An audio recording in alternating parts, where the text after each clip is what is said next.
विष्णु कुमार यादव बोल रहा हूँ और आज हम लोग पहुँचे हैं ग्राम पंचायत नेवसा के इस जगह में जहाँ पे कार्यक्रम चलाया जा रहा है एनटीपीसी सीपत के जरिए, जहाँ पे लिखा हुआ है रेल सुरक्षा जागरूक कार्यक्रम। और यहाँ पे हमारे सिरली के सरपंच भी पहुँचे हुए हैं, सेवाकराम मरावी जी। और यहाँ पे जो एनटीपीसी सीपत के कुछ गणमान्य ऑफिसर लोग भी पहुंचे हुए हैं। तो हम इस जगह जानेंगे कि इस जगह ये कार्यक्रम चल रहा है तो किस परिप्रेक्ष्य में ये कार्यक्रम चलाया जा रहा है। तो आइए हम इस जानकारी को जानने के लिए मूल रूप से यहाँ के जो ऑफिसर आए हुए हैं उनसे हम जानते हैं कि आज के इस परिप्रेक्ष्य के इस कार्यक्रम का क्या रीजन था। सर, आप यहाँ पहुँचे हैं तो इसका कोई विशेष महत्व यहाँ चल क्या रहा है? कार्यक्रम रखा गया था यहाँ रेल सुरक्षा का एक जागरूकता के लिए कार्यक्रम रखा गया था कि जो एनटीपीसी की रेल ये जो हमारे जो गांव है इनसे गुजरती है, हाँ। और इसमें एक्सीडेंट ना हो इसके लिए एक जागरूकता कार्यक्रम था। साथ ही हमने जब ये कार्यक्रम कर रहे थे हमने सोचा क्यों ना कोविड के संबंध में भी जागरूकता लाई जाए। तो हमने हरदी बाजार के जो डॉक्टर साहब हैं प्राथमिक स्वास्थ्य केंद्र के डॉक्टर प्रभु, उनको भी इस कार्यक्रम में आमंत्रित किया था। उन्होंने लोगों को कोविड के प्रति जागरूक किया। साथ ही हमने जो भी रेल सुरक्षा से संबंधित है उसके बारे में जानकारी दी गांव वालों को। सभी सरपंच, जनपद सदस्य, जिला पंचायत सदस्य का हमको इस कार्यक्रम को सफल बनाने में सहयोग प्राप्त हुआ। इसके लिए मैं सभी का धन्यवाद करता हूँ। तो इस जगह में केवल इसी परिप्रेक्ष्य को लेके आए थे कि और कुछ ऐसे लोग भी हैं जो इस रेल में उनका जमीन गया हुआ है और वे अभी तक उनका मतलब कार्य उनको नहीं मिला है? इस संबंध में भी आए थे कि केवल जागरूकता करने के लिए आप लोगों को केवल जागरूकता के लिए थे, उसके लिए इस कार्यक्रम में बात नहीं हुई है। लेकिन उसके बारे में जो सरपंच महोदय ने बताया कुछ उनसे बात करना चाहते हैं। हमने बोला कि एक बैठक रखी, जब भी आप बैठक रखी हम आएंगे उसमें जो भी है उसकी बात करें। महोदय, आपका नाम तो मैं भूल गया। मैं अरुण बोखड़ हूँ, मैं एनटीपीसी में हूँ, एनटीपीसी में मैं सीएसआर विभाग में। तो यहाँ पे जितने भी नागरिक आए हुए थे, क्या वे लोग आपकी इस मुहिम में मतलब कितना % तक आप इन लोगों को समझा पाए कि कैसे जागरूक हमने कोशिश की और सभी ने मेरे ख्याल से एकदम बहुत ही सरल भाषा में इनको एकदम जागरूक कराने के लिए जो भी संदेश दिया गया और सब मुझे आशा है कि सभी को ये समझ में आया होगा। किस तरीके से आपने मतलब कुछ एक आंख हमको पॉइंट बताइए कि कैसे आपने बताया? देखिए, जैसे रेल जैसे पटरी पार करते हैं तो रेल पटरी कैसे पार करनी है, दोनों तरफ देखना है, दूर दूर तक रेलगाड़ी नहीं आ रही है तो ही पटरी पार करना है। कान में श्रवण यंत्र लगा के पटरी के आसपास नहीं जाना है क्योंकि रेल की जो हॉर्न है सुनाई नहीं देगा। साथ ही रेल पटरी कोई घूमने की जगह नहीं है। तो ये सब चीजें बताई, ये सभी को मालूम है, लेकिन लोग बाग इसको अनजाने में इसको ये कर देते हैं, इसको अनदेखी कर देते हैं।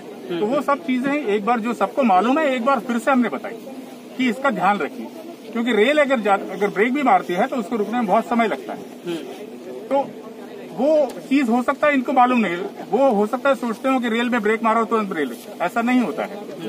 रेल को रुकने में कम से कम 50 से 100 मीटर रखते हैं, डिपेंडिंग ऑन स्पीड कितनी है रेल की।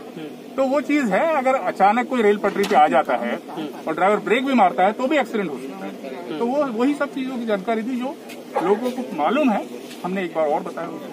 तो और जो यहाँ के ग्रामीण जन हैं जो इस रेल के पटरी के आ जाने से वो भूमिहीन हो गए, तो उन लोगों को भी आपने आने वाले भविष्य में उनको रोजगार देंगे या ऐसा कुछ न कुछ तो आप नहीं, अभी ये वाली जो बात है इसमें नहीं हुई। जो भी रोजगार दिया जाएगा वो नियमानुसार दिया जाएगा, जो भी एनटीपीसी के नियम है उनके तहत ही जो भी संभव होगा वो किया जाएगा। लेकिन अब देखने में आ रहा है कि यहाँ सुनने में भी आता है कि यहाँ पे जो एनटीपीसी ने जो किया है ये यहाँ के ठेकेदारों ने किया कि इसके बारे में देखिए, इसके बारे में मैं अभी कुछ नहीं बोलूंगा।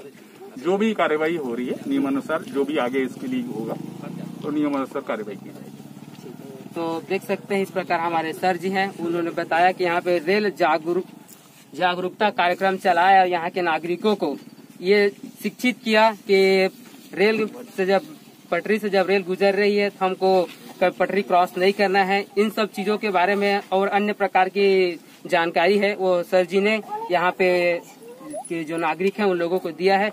और हमारे बीच में हमारे सिरली के सरपंच भी हैं, वो भी यहाँ पहुंचे हुए थे। और उन हमारे ये उतरदा के जो सरपंच वो तो नहीं पहुंचे और नेवसा के भी नहीं पहुंचे, लेकिन सिरली के सरपंच यहाँ पहुंचे हैं। उनसे भी हम जानकारी लेंगे कि वो इस कार्यक्रम में पहुंचे और उनकी क्या मतलब विचार उन्होंने रखा यहाँ पे। तो आइए हम जानते हैं। कार्यक्रम में मैंने पीछे पहुंचा हूँ और जो आधा अधूरा रहता है तो उसको पूरा बताने में मुझे कष्ट है, उसको कैसे बता पाऊंगा। निश्चित है कि ये अपना प्राथमिक कानून बताए हैं और इसके तहत तो कुछ मेरे विचार से ऐसा नहीं रहा कि ये लोग तो सही काम कर रहे हैं। विचार जैसे गांव में आने से गांव वालों का विचार लेना चाहिए। हाँ, गांव वाले का विचार न लेकर के केवल भाषणबाजी सुना देना ये उचित बात नहीं है। हम जो समस्या से गुजर रहे हैं गांव वाले वो इन तक के हमको पहुंचाना था और ये हम लोगों को एक भी बात नहीं सुने। हम कैसे माने कि कार्यक्रम सफल रहा, कैसे ये लोग जागरूकता कर पाए। जागरूकता करना तो हमें है। सरपंच को जब सही नियम कानून कायदा बताया जाए तो वो गाँव में अपना प्रचार प्रसार करे। ये अब ये थोड़ा सा भाषणबाजी तो आप जिस प्रकार देख रहे हैं कि सरपंच महोदय जी बता रहे हैं कि ये लोग किस लापरवाही पूर्वक यहाँ पे अचानक ऐसे आके कार्यक्रम को कराए हैं बिना किसी को सूचना दिए। और यहाँ पे जिस प्रकार सरपंच महोदय जी बता रहे हैं कि ये लोग ग्राम पंचायतों के अंदर जा के इस कार्यक्रम को कराना चाहिए था, जिससे लोगों को ज्यादा जागरूकता मिलती। तो ये लोग बगैर किसी सूचना के, बगैर किसी बुनियादी कराए हुए यहाँ पे कार्यक्रम को रख दिया गया था। बगैर सोशल डिस्टेंसिंग के रखते हुए यहाँ कार्यक्रम किया गया और न ही किसी लोगों को इनकी जो जागरूकता कार्यक्रम जो अभियान उन्होंने चलाया है वो किसी को समझ आया है और न ही किसी यहाँ के आसपास के ग्रामीण जनों तक इनका जो कार्यक्रम का जो सूचना है वो सही रूप से पहुंचा है। ऐसा हमारे माननीय सरपंच सिरली सरपंच सेवाकराम मरावी जी का कहना है। तो ये एनटीपीसी के ठेकेदारों की लापरवाही है और यहाँ के जो आए हुए कर्मचारी थे उनकी लापरवाही की वजह से आज ये कार्यक्रम है। जिस प्रकार महोदय जी बता रहे हैं कि यह कार्यक्रम बिल्कुल भी सही रीति से नहीं हुआ है, ये कार्यक्रम एकदम वेस्ट तरीके से किया गया है। धन्यवाद।